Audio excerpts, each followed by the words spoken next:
রহমত, মাগফিরাত, নাজাত এবং জান্নাত, এই চারটির জন্য কোনো সময় নির্ধারিত করা নেই। যদিও আমাদের সমাজে বলা হয় প্রথম 10 দিন রহমতের, মাঝের 10 দিন মাগফিরাতের, তারপরে 10 দিন নাজাতের। এই সংক্রান্ত হাদিসটি শুদ্ধ নয়, এটি একটি দুর্বল হাদিস।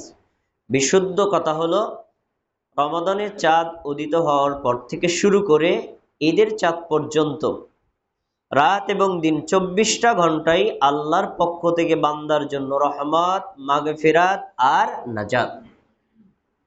এখন এই চারটি বিষয়, এটি হলো আধ্যাত্মিকতার সাথে সম্পৃক্ত, পরকালীন বা আত্মার সাথে সম্পৃক্ত, এর সাথে বস্তুবাদীর কোনো সম্পর্ক নেই।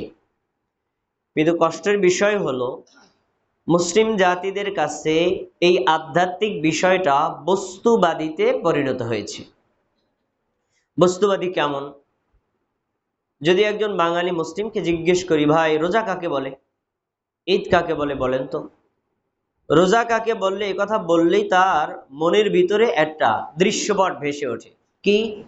ভোরবেলায় সাহারি খাওয়া আর সন্ধ্যার সময় বাহারি হরেক রকমের ইফতার করা। রোজা অর্থ হলো খাবার থেকে বিরত থাকা। আর রোজা কাকে বলে জিজ্ঞেস করলে খাবারের কথা বেশি আসে। তাহলে কি আসলে আমরা রোজা বলতে আধ্যাত্মিকতার জায়গায় বস্তু বুঝে নিয়েছি? এটা একটা ভুল বুঝ। বাস্তব সত্য কথা হলো এই, যারা সাহারিতে অধিক রকমের খাবার খায় তারা দিনের বেলায় পেট ডলা ছাড়া আর কোনো কাজ করতে পারে না। আর যারা ইফতারের সময় খাবার খেয়ে গলা পর্যন্ত পূর্ণ করে, ওরা যদি তারাবি পড়েও তারাবির ভিতরে তাদের কোনো মন থাকে না। এটাই বাস্তব সত্য। তাহলে আমরা রোজা বলতে যে খাবার বুঝে নিয়েছি, এই বুঝটা ভুল। এজন্য হরেক রকমের ইফতার, সর্বোচ্চ মানের খাবার দিয়ে সাহারি খাওয়া, এই ধান্দা থেকে বেরিয়ে এসে স্বল্প পরিমাণে খাবার, যতটুকু আপনার জন্য দরকার ততটুকু খেয়ে ইবাদতের প্রতি মনোযোগী হওয়া, এটাই আসলে রোজার মূল চাহিদা। এবার যদি বাঙালিকে জিজ্ঞেস করি ঈদ কাকে বলে, এই কথা বললেই দেখবেন তাদের মনে একটা ধারণা, মাথা থেকে পা পর্যন্ত প্রত্যেকটা বস্তু ঈদের দিন নতুন হতে হবে।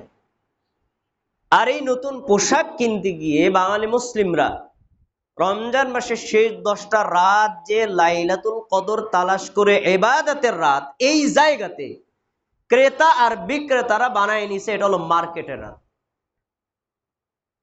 তাহলে ঈদ বলতে আমরা কি বুঝছি আর ঈদ ইসলামী শরীয়তে কি বোঝানো হয়েছে, বুঝের মধ্যে অনেক ত্রুটি আছে। তাই শেষ দশকের যে ইবাদতের সময় আমরা বেচা কেনায় মার্কেটিং এ ব্যস্ত না রেখে এখান থেকে ঘুরে এসে লাইলাতুল কদর তালাশ করতে আমরা নেমে যাব। তাহলে রমজান মাস যে এসেছে বান্দাকে ক্ষমা করার জন্য, ওই ক্ষমা আমরা হাসিল করতে পারবো। এখন কথা হলো, রমজান মাস তো প্রতি বছরে আসে আর যায়, সব আমাদের মাথার উপর দিয়ে, একটাও আমাদের হৃদয়ের মধ্যে ঢোকে না। কারণ আমরা রমজানকে কোরআন হাদিস অনুযায়ী অনুভব করি না। দেখুন, রমাদান মাসে বান্দার জন্য ক্ষমার সুসংবাদ আছে, কিন্তু তাকে কিছু আমল করতে হবে কিছু শর্ত সাপেক্ষে, উন্মুক্ত ভাবে না। যদি শর্ত সাপেক্ষে একজন বান্দা আর বান্দি আমল করতে পারে, তাহলে ওই ব্যক্তির জন্য পাপ ক্ষমা হবে এবং জান্নাতে তার জন্য রাইয়ান নামক দরজার ব্যবস্থা হবে। আর যদি শর্ত সে পূরণ করতে ব্যর্থ হয়, গুনাহ ক্ষমা পাবে না আর রাইয়ান নামক জান্নাতেও সে প্রবেশ করতে পারবে না। শর্তগুলো কি আমি বানাইছি? না, স্পষ্টই হাদিসে উল্লেখ করা আছে। দেখুন, সহিহ বুখারী হাদিস নাম্বার 2014, আবু হুরায়রা রাদিয়াল্লাহু আনহু বলেন, ক্বালা রাসূলুল্লাহ সাল্লাল্লাহু আলাইহি ওয়াসাল্লাম, আল্লাহ রাসূল সাল্লাল্লাহু আলাইহি ওয়াসাল্লাম বলেছেন, মান সামা রমাদান, যেই ব্যক্তি রমজান মাসের রোজা রাখে, ঈমানান, ঈমানের সাথে, এই দেন একটা শর্ত, ওয়াহতিসাবান, ইহতিসাব মানে নেকির আশায়, এই দুইটা শর্ত, গুফিরা লাহু মা তাকদ্দামা মিন যামবিহি, ওই ব্যক্তিরই পূর্ববর্তী পাপগুলো ক্ষমা করে দেওয়া হয়। সুবহানাল্লাহ। একেবারে একই শব্দের হাদিস লাইলাতুল কদরের ক্ষেত্রে, একই শব্দের হাদিস তারাবিহের ক্ষেত্রে তারাবির নামাজ লাইলাতুল কদরের নামাজ, যে ব্যক্তি ঈমানের সাথে নেকির আশায় করবে তার পাপ ক্ষমা হবে। তাহলে দেখেন যে শুধুমাত্র রোজা রাখলে পাপ ক্ষমা পাওয়া যাবে না, তারাবির নামাজ পড়লেই পাপ ক্ষমা পাওয়া যাবে না, লাইলাতুল কদরের নামাজ পড়লেই পাপ ক্ষমা পাওয়া যাবে না। শর্ত কি? ঈমান থাকতে হবে। শর্ত কি? নেকির আশায় করতে হবে। তো আমরা তো আসলে রোজা রাখি, ইফতার করি, সাহারি খাই, তারাবির নামাজ পড়ি, কিন্তু আমার ঈমান ঠিক আছে কিনা এই প্রশ্ন আমরা নিজেকে কয়জনে করি? করি না। আমরা এই আমলগুলো করি, এটা কি সামাজিক রীতি রেওয়াজ অনুযায়ী করি? আমার দাড়ি পেকে গেছে, এক পা কবরে চলে যাওয়ার মতো অবস্থা, আমি নাতি আমাকে দাদা বলে রাখে, এই অবস্থায় যদি আমি রোজা না রাখি মানুষ আমাকে কি মন্তব্য করবে, এই চিন্তা আর এই ধান্দায়কে রোজা রাখি না আল্লাহর সন্তুষ্টির জন্য রাখি, এই চিন্তা কিন্তু আমরা অনেকেই করি না। তাহলে যেই বান্দা, যে বান্দি, যে পুরুষ আর যে নারী, যে মুসলিম আর যে মুমিন এই দুইটা শর্ত পূরণ করতে ব্যর্থ হবে, ঈমান থাকবে না যার, রমজানে ক্ষমাও হবে না তার, আর নেকির আশায় ইবাদত করবে না যে, ক্ষমাও পাবে না সে। একেবারে স্পষ্ট শর্ত হাদিসে দেওয়া। তাহলে আমরা এই দুইটা শর্ত পূরণ করব। 3 নম্বর, রমজান মাসে অবশ্যই আপনাকে কাবীরা গুনাহ পরিত্যাগ করতে হবে। এটা কি রমজান মাসের জন্য খাস? অন্য মাসেও খাস, কিন্তু এটাকে কেন করে বলা হলো? কারণ রমজান মাসে ক্ষমা থেকে বঞ্চিত হয় ওই পাপী যে কাবীরা গুনাহে লিপ্ত হয়। হাদিস স্পষ্টই উল্লেখ করা আছে, সহিহ মুসলিমের হাদিস। আবু হুরায়রা রাদিয়াল্লাহু আনহু বলেন, রাসূলুল্লাহ সাল্লাল্লাহু আলাইহি ওয়াসাল্লাম বলেছেন, আস-সালাওয়াতুল খামস ওয়াল জুমআতু ইলাল জুমআ ওয়া রমাদানু ইলা রমাদান মুকাফফিরাতুম মা বাইনাহুন্না। 5 ওয়াক্ত নামাজ আদায় করলে মধ্যবর্তী সময়ের পাপ ক্ষমা করা হয়। দুই জুমার সালাত আদায় করলে মধ্যবর্তী 1 সপ্তাহের পাপ ক্ষমা করা হয়। আর 2 রমজান মাসের সিয়াম রাখলে 1 বছরের পাপ ক্ষমা করা হয়। বলুন সুবহানাল্লাহ। আমি যদি এখানেই ফুল স্টপ করি, হাদিসের হক আদায় হবে না। পরে গুরুত্বপূর্ণ একটা শর্ত দেওয়া আছে, ইযা জাতানাবাল কাবাইর। 5 ওয়াক্ত নামাজ পড়ে ক্ষমা পাবে সে, কাবীরা গুনাহ বর্জন করবে যে। 2 জুমার সালাত আদায় করে 1 সপ্তাহের পাপ ক্ষমা পাবে সে, কাবীরা গুনাহ বর্জন করবে যে। 2 রমজানের রোজা রাখে ক্ষমা পাবে সে, কাবীরা গুনাহ ত্যাগ করবে যে। এখন যদি ঘুরায় বলি, যদি কাবীরা গুনাহ ত্যাগ না করে ক্ষমা পাবে না, একেবারে স্পষ্ট।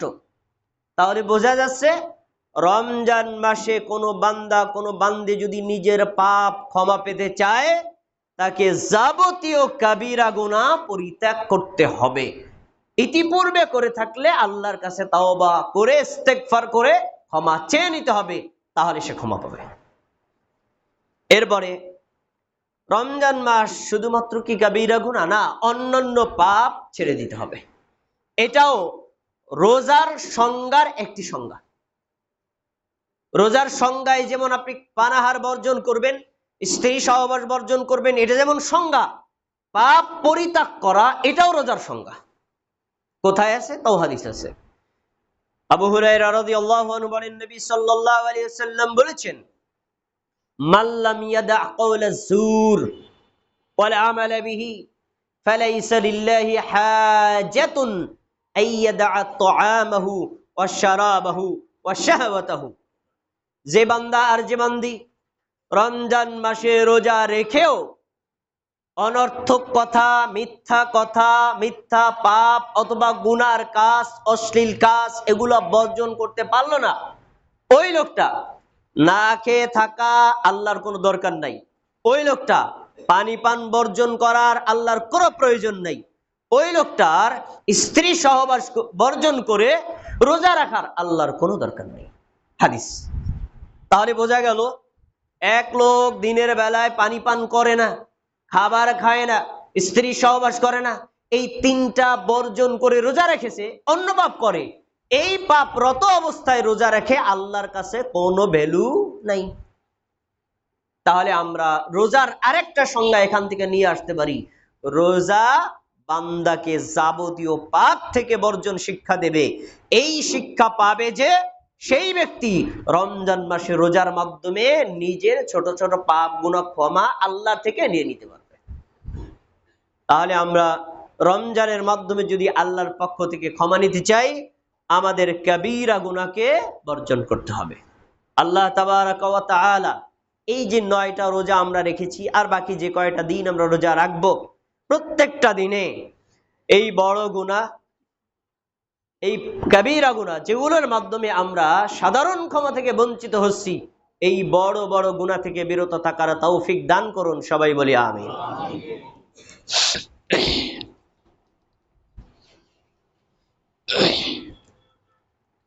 إن الحمد لله نحمده ونستعينه ونستغفره ونؤمن به ونتوكل عليه ونعوذ بالله من شرور أنفسنا من يهد الله فلا مضل له ومن يضلله فلا هادي له وأشهد أن لا إله إلا الله وأشهد أن محمدا عبده ورسوله فيا أيها المؤمنون قال الله تبارك وتعالى في القرآن المجيد أعوذ بالله من الشيطان الرجيم بسم الله الرحمن الرحيم إن الله ملائكته يصلون على النبي يا أيها الذين آمنوا صلوا عليه وسلموا تسليما اللهم صل على محمد وعلى آل محمد كما صليت على إبراهيم وعلى آل إبراهيم إنك حميد مجيد اللهم بارك على محمد وعلى آل محمد كما باركت على إبراهيم وعلى آل إبراهيم إنك حميد مجيد। সম্মানিত মুমিন ভাইরা, রমজানে ক্ষমা পেতে চাইলে কাবিরা গুনাহ যেভাবে বর্জন করতে হবে, অবশ্যই একজন মুমিনকে রমজানে বিদআতকে বর্জন করতে হবে। যদি কেউ বিদআত বর্জন না করে, তাহলেও সে রমজান মাসের সাধারণ ক্ষমা থেকে বঞ্চিত হবে। আমি আপনাকে একটা হাদিস স্মরণ করাই দিচ্ছি, তাহলে আপনি বুঝতে পারবেন। প্রথম কথা হলো, একজন মুমিনের গুণ হলো সুন্নাতের উপর আমল করা এবং বিদআতকে বর্জন করা। এটা মুমিনের গুণ। এই গুণ যে অর্জন করতে পারে নাই, মুমিনের একটা বড় বৈশিষ্ট্য থেকে সে বঞ্চিত। রমজান মাস এসেছে আমল নিয়ে, আমল করা যেমন জরুরি, বিদআত বর্জন করাটাও সমানভাবে জরুরি। এখন একটা সুন্নাত জানার পরে আপনি সম্ভব হলে আমল করবেন, সম্ভব না সুন্নাতটা ছেড়ে দিলেন, কিন্তু তদস্থলে বিদআত আপনি বসাতে পারবেন না। দেখুন, রমজান মাস সুন্নাতের উপর আমল করা যেমন একজন মুমিনের কাজ, বিদআতকে বর্জন করার কাজ, কিন্তু আমরা উল্টা করি, সুন্নাত তো করি না, আরো বিদআত পাল্লা দিয়ে করি। তার প্রমাণ, সাহারিতে জাগরিত করার জন্য নবী সাল্লাল্লাহু আলাইহি ওয়াসাল্লাম একটা সুন্নতি ব্যবস্থা রেখেছিলেন, সেটা হলো সাহারির জন্য আযান দেওয়া। নবী সাল্লাল্লাহু আলাইহি ওয়াসাল্লাম বলেছেন, ইন্না বিলালান ইউআযযিনু বিলাইলিন ফাকুলু ওয়াশরাবু হাত্তা ইউনাদিয়া ইবনে উম্মে মাকতুম। বেলাল যখন ভোরবেলায় আযান দেয়, খাবার বন্ধ করবে না, খাবার চলবে, কারণ বেলাল আযান দেয় হলো মানুষকে সাহারিতে জাগরণ করার জন্য, সাহারি খাওয়ার জন্য, সাহারি বন্ধ করার জন্য না। যখন আব্দুল্লাহ ইবনে উম্মে মাকতুম আযান দিবে, স্টপ খাবার, কারণ তখন তিনি ফজরের আযান দিয়েছেন। তাহলে বোঝা গেল, ফজরের আযান আবার সাহারির জন্য আযান, সাহারির জন্য আযান দেওয়া সুন্নাত। আমরা এই সুন্নাত পালন করি না, তদস্থলে বসাইছি বিদআত। ভাই, সাহারির সময় যে ঘুম থেকে ওঠেন, তারপরে কোরআন তেলাওয়াত, তারপরে গজল, এরপরে সঙ্গীত, এগুলো চলতেই থাকে। কোন একজন আল্লাহর বান্দি যদি নিজের ঘরে তাহাজ্জুদের নামাজে বা নফল নামাজে বা তাওবার নামাজে দাঁড়ায়, বান্দি নামাজ পড়বে কি, ওই সাউন্ডে তার মনোযোগ ডাইভার্ট হয়। এরকম হয় নাকি হয় না? এগুলো স্পষ্ট বিদআত, যা সর্বতভাবে ত্যাগ করতে হবে। এই বিদআত বসছে কেন? সুন্নাত উঠে গেছে তাই। আমরা সুন্নাত জানি না। আমার জানা মতে এই দেশে নিজের নামের আগে হযরত মাওলানা মুফতি নাম আছে, কিন্তু সে জানে না সাহারির জন্য আযান দেওয়া যায়। কত জঘন্যতম কথা! আমি আযানটা দিতে পারি না, কিন্তু তদস্থলে বিদআত কেন বসাবো? এই বিদআত যদি কেউ করে, তাহলে সে রমজান মাসের ক্ষমা থেকে বঞ্চিত হবে। ভাইরা আমার, আমরা সম্ভব হলে সাহারির জন্য আযান দেব, সম্ভব না, কারণ এই আযান দিলে অনেকে হয়তো ফজরে আযান মনে করে খাবার বন্ধ করে দিলে, তাই তো? এর প্রশ্নের উত্তরও আছে। যদি ফজরের আযান হয়, আযানের মধ্যে আস-সালাতু খায়রুম মিনান নাওম থাকবে। যদি সাহারির জন্য আযান হয়, তাহলে আস-সালাতু খায়রুম মিনান নাওম থাকবে না। এই দুইটা শব্দ দেখে কোনটা সাহারির আজান আর কোনটা ফজরের আজান মুমিনরা ইন্ডিকেট করে নেবে। তাহলে সংকোচে কেন পড়বে? সন্দেহ পড়ার কোনো সুযোগ নেই। আমরা ফজরের আজান এর আগে সাহারির আজান দিতে পারি না কেন? সাধারণ মুমিনদেরকে আমরা বুঝাইয়া পারি না, এটা আমাদের ব্যর্থতা, স্বীকার করছি। কিন্তু আমি সুন্নাত পালন করতে পারি না, সেজন্য কি বেদাত বসায় দিব? না, বেদাত করা যাবে না, বরং সুন্নাতের উপর অটল থাকতে হবে। কেন সুন্নাত এত গুরুত্বপূর্ণ তা বোঝার জন্য আমি আপনার সামনে দুইটা হাদিস দেব। আপনি যদি জ্ঞানী, বিবেকবান, বুদ্ধিমত্তা সম্পন্ন মানুষ হন, দুইটা হাদিস সুন্নাতের উপর অটল থাকার গুরুত্ব বোঝার জন্য আমার মনে হয় যথেষ্ট হবে। দেখুন, ইফতার করা সুন্নাত, ইফতার আর একজনকে করানো সুন্নাত। এই দুইটা সুন্নাতের ভ্যালু যত বেশি, ইফতার তাড়াতাড়ি করার ভ্যালু তার চেয়ে অনেক গুণ বেশি। তো আমরা ইফতার করি, আর একজনকে করাই, কিন্তু তাড়াতাড়ি করি না। যেই সুন্নাতের মান বেশি ওটা অবহেলা করি, আর যেই সুন্নাতের মান কম এটা গুরুত্ব দিয়ে করি। এবার হাদিস দেখেন, রাসূল সাল্লাল্লাহু আলাইহি ওয়াসাল্লাম বলেছেন, লা ইয়াজালুদ দীনু যাহিরান মা আজ্জালান নাসুল ফিতরা।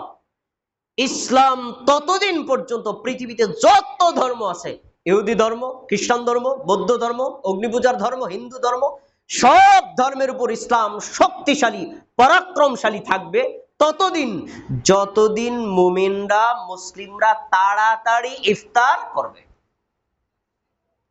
দেখুন,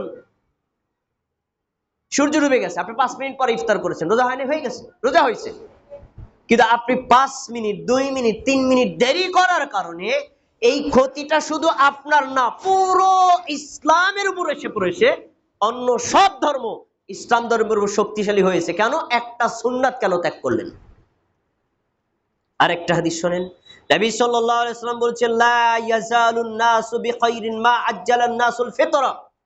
মুসলিম জাতি, মুমিন জাতি ততদিন পর্যন্ত কল্যাণের উপর, হেদায়েতের উপর থাকবে যতদিন পর্যন্ত মুমিনরা, মুসলিমরা তাড়াতাড়ি ইফতার করবে। দেরি করে ইফতার করেছেন, ক্ষতিটা আপনার পার্সোনাল না, পুরো মুসলিম জাতির। দেরি করে ইফতার করেছেন, আপনার একা ক্ষতি হলে তো ক্ষতিটা ছিল সিম্পল, কিন্তু পুরো মুসলিম জাতিকে আপনি লাঞ্ছিত করেছেন। তাহলে বোঝা যাচ্ছে একটা সিম্পল সুন্নাতের প্রভাব পুরো বিশ্বব্যাপী পড়ে, হাদিস তার দলিল। আরো জঘন্যতম কথা শুনবেন, এই মসজিদে যারা সালাত আদায় করতে আসেন তারা তো রাসূলুল্লাহ সাল্লাল্লাহু আলাইহি ওয়াসাল্লাম এবং সাহাবীদের দেখানো বিশুদ্ধ তরিকায় সালাত আদায় করেন। আপনারা এই বিশুদ্ধ তরিকায় সালাত আদায় করার কারণে অনেকে আক্রোশমূলক ভাবে বলে ওরা ইহুদির দালাল, খ্রিস্টানদের দালাল, এই জঘন্যতম শব্দ পর্যন্ত বলে। অথচ ইহুদির দালাল, খ্রিস্টান দালাল কারা তা হাদিসে স্পষ্টই বলা হয়েছে। তিনি বলেছেন, লিআন্নাল ইয়াহুদা ওয়ান নাসারা ইউআখিরুনা, জেনে রাখো যারা ইফতার দেরি করে, যারা ইফতার দেরি করে ওরাই ইহুদিদের দালাল, ওরাই খ্রিস্টানদের দালাল। যারা তাড়াতাড়ি করে তারা ইহুদির খ্রিস্টানদের দালাল না, তারা রাসূলের দালাল, সাহাবীদের দালাল। তাহলে দেরি করে ইফতার করা মুমিনের গুণ না ইহুদির গুণ? দেরি করে ইফতার করা মুসলিমের গুণ না খ্রিস্টানদের গুণ? এজন্যই আমরা দেরি করি না, বরং মুমিন মুসলিমদের যে গুণ, সেই গুণ অনুযায়ী আল্লাহর নবী বলেছেন, গাবাতিশ শামসু ফাকাদ আফতারা সায়েম। সূর্যের লাল গোলাকার যখনই ডুবে গেল, ইফতার তখনই করতে হবে রোজাদারের। অন্ধকার হয়েছে কিনা দেখার কোনো দরকার নাই, আজান হয়েছে কিনা দেখার কোনো দরকার নাই, বরং তাড়াতাড়ি ইফতার করতে হবে। আমি দুইটা হাদিস আপনার সামনে কেন বলেছি দেখেন। ইফতার দেরি করে করেছেন, রোজা তো হয়েছে, কিন্তু দেরি করে করেছেন, ইফতার করেছেন, সুন্নাত হয়েছে, কিন্তু সুন্নাতটা তাড়াতাড়ি, ওই সুন্নাতটা হয় নাই। একটা সুন্নাত ত্যাগ করার কারণে পুরো মুসলিম জাতির ক্ষতি হয়েছে। তাহলে সুন্নাতের উপর অটল থাকা রমজান মাসে কি জরুরি কম না বেশি? আরো বেশি। এজন্যই আমরা এখানে কড়াকড়ি করি, সুন্নাতের বাইরে কোনো আমল করা যাবে না। আরেকটা হাদিস আপনাকে মনে করাই দিচ্ছি, আসছে শেষ দশকের সময় আলেমরা আপনাদেরকে শোনাবেন। রমজানে যতগুলো আমল আছে তার ভিতরে একটা ফরজ আমল হলো ফিতরা দেওয়া। ফিতরা দিবেন কি দিয়ে? একজন ব্যক্তি সে দৈনন্দিন যে খাবার খায়, এই প্রধান খাবারের এক সা দেবে, যার পরিমাণ 2.5 কেজি বা 3 কেজি। আমাদের দেশের প্রধান খাবার ভাত, যার মূল হলো চাল। তাহলে আপনি যে মানের চাল খান, 2.5 কেজি বা 3 কেজি চাল দিবেন প্রতি ব্যক্তির পক্ষ থেকে। আমরা ওইটাকে ডাইভার্ট করে নিয়েছি, কনভার্ট করে নিয়েছি টাকায়, তাই তো? আচ্ছা, মুআবিয়া রাদিয়াল্লাহু তাআলা আনহু যখন খলিফা হলেন, মসজিদের মেম্বারে তিনি খুতবারত অবস্থায় সাহাবীদের সামনে বলছেন, আমি সিরিয়ায় থাকি, সিরিয়ায় গম হয়, মদিনায় গম কম হয়, মদিনায় খেজুর বেশি হয়। আমার মতামত হলো, তোমরা যদি 1 সা খেজুরের পরিবর্তে অর্ধ সা গম দিয়ে আদায় করো, হয়ে যাবে। তিনি একটা যুক্তি দিচ্ছেন, যে যুক্তির মাধ্যমে খাবারকে অর্ধেক করছেন এবং খাবার অন্য খাবার দিয়ে দিতে বলছেন। তখনই আবু সাঈদ খুদরি রাদিয়াল্লাহু তাআলা আনহু বলছেন, তার মন্তব্য আমি আরবি ইবারত বলছি, ফালা আযালু উখরিজুহু কামা কুনতু আখরুজুহু আবাদান মা ইশতু। আল্লাহর নবীর জামানায় আমি এবং আমরা, মানে সাহাবীরা, আমরা খেজুর, জব, পনির, কিশমিশ, এই 4 প্রকার প্রধান খাদ্যবস্তু দিয়ে দিতাম। আমি যত দিন বেঁচে থাকি এগুলো দিয়ে দিব, অন্য কোন খাবার দিয়ে দিব না, আর অর্ধ সাও দিব না। আবু সাঈদ খুদরি রাদিয়াল্লাহু আনহু নবীর একজন সাহাবী, মুসলিম জগতের চতুর্থ খলিফা, তার চোখের সামনে, তার নাকের সামনে বলছেন, আমি নবীর জামানা থেকে যা করেছি তাই করব, কোনো চেঞ্জ করব না। তাহলে সাহাবী সুন্নাতের উপর অটল থাকার ব্যাপারে কত কঠোর ছিলেন, এই কঠোরতা শিক্ষা দিয়েছেন। আপনি যদি সাহাবীদের পদাঙ্ক অনুসারী হন এবং রাসূলের পদাঙ্ক অনুসারী হন, যাবতীয় যুক্তিকে পরিহার করে 1 সা করে খাদ্য দিয়ে ফিতরা দিবেন, কোন যুক্তি ওখানে ঢুকাবেন না। এটাই হলো মুমিনের গুণ। তাহলে সুন্নাতের উপর আমাদেরকে সবাই এই রমজানে যতগুলো আমল করেন, ফরজ আমল করেন, সুন্নাত আমল করেন, নফল আমল করেন, প্রত্যেকটা আমল সুন্নাতের উপর করবেন। সুন্নাতেই বারাকাত, আর সুন্নাতের বাইরেই হলো অকল্যাণ। আল্লাহ তাবারাক ওয়া তাআলা আমাদেরকে যাবতীয় আমলগুলো সুন্নাতের উপর অটল থেকে ঈমানের সাথে, ইহতিসাবের সাথে আমল করার তৌফিক দান করুন, আমিন। আল্লাহ, আপনি আমাদের জুমার